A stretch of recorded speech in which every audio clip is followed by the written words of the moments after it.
Okay, this book is Kambashi Man, written by Alan Say. Who knows any books by Alan Say? Oh. Michael?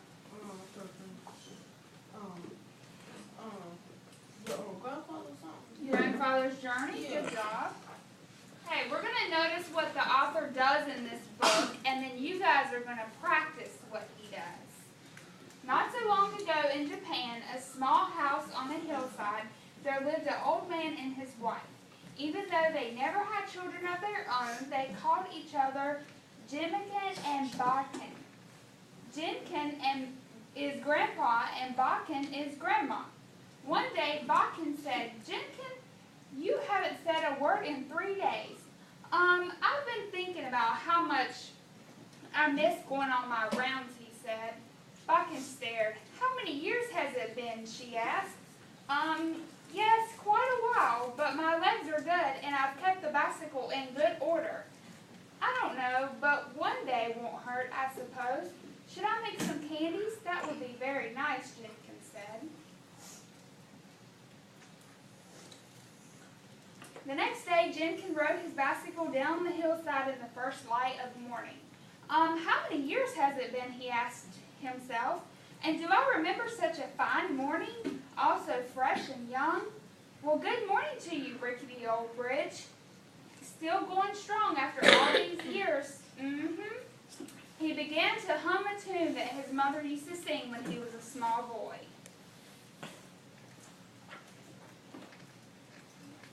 When he came to the city, he stopped humming. This isn't right, he said. I must have taken a wrong turn.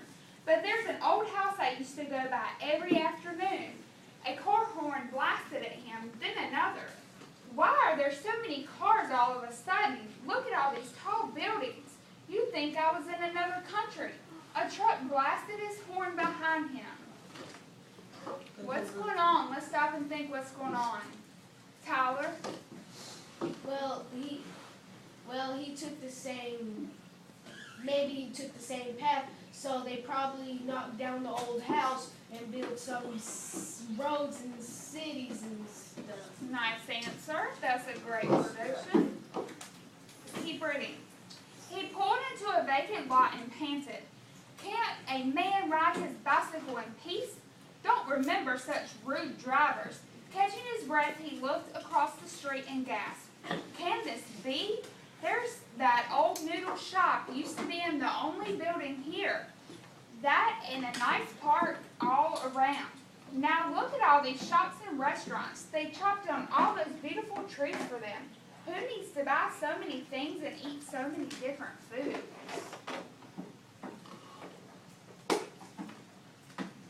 Shaking his head, he slowly took the canvas off the box and the bicycle. He propped up the stage and checked the story cards inside, patting each painting. Then he opened the bottom of the drawer in the box. You little jewels, he said, and started to hum again. Thank you, Bakken. You make such good candies, just like in the old days. What's going on? Who knows what's going on? He making candy. Who made the candy? Grandma? Why did she make candy? Oh, make around friends or something? Maybe. That's a good guess. Hey, with candy? Yes, candy. People do be making candy. Okay. You want the kind you eat? No, let's keep going. What? From the top of the drawer, he took out 2 wooden blocks, and holding one in each hand, he hit them together. A sharp, loud clack rang out.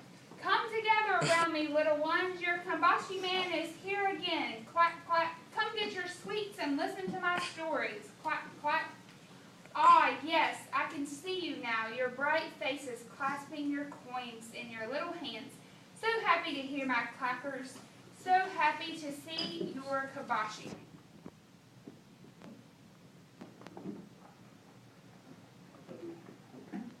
Patience, everyone. You'll get your sweets, each and every one of you.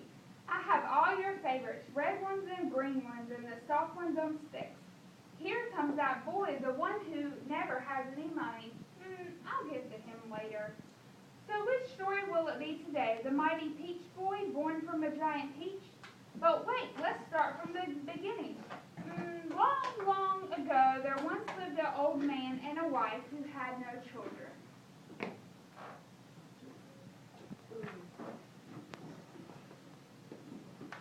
After the Peach Boy, the Bamboo Princess was a nice change, a gentle story. This is my favorite, said the old man who made cherry trees bloom. And when I was finished, all of you went home happy, except for the poor boy. Would you like a candy? I asked once. He said, I don't like candies, and ran away. Then one night I was going home and saw a crowd of people gathered in front of the shop. They were staring at something called a television. I was curious too, but not for long. It showed moving pictures.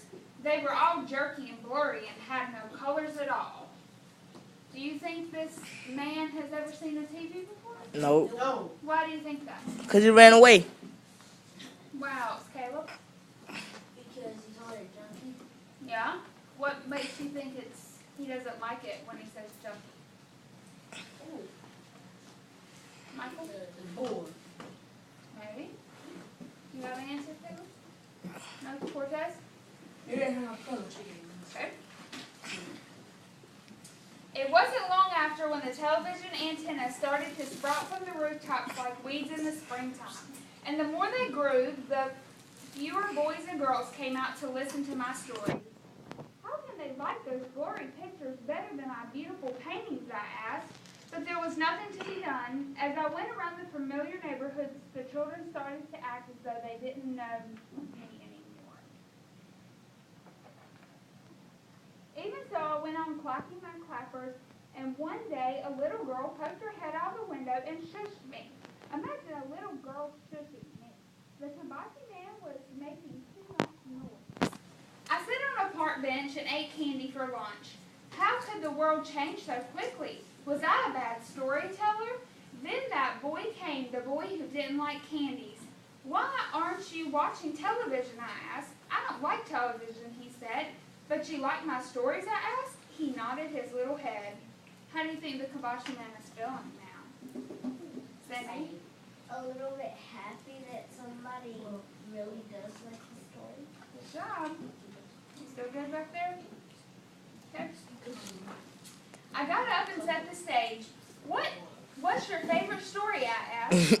Little 1 inch, he answered. So I told him the story of a brave little boy who was only 1 inch tall. And as I told the story, the boy never looked at the picture cards in the stage. He was looking at me the whole time with his mouth wide open, even a smile now and then.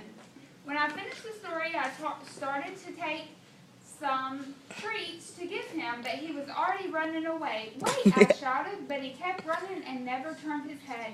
It was the last time I saw that boy, the last day I was a Kibashi man. I was that boy, a loud voice cried, startled the Kibashi man looking up. He saw the large crowd gathered before him. Shut up, Maru. Maru, come on, talking. Time to talk to Javion. Pause that, please. He paused.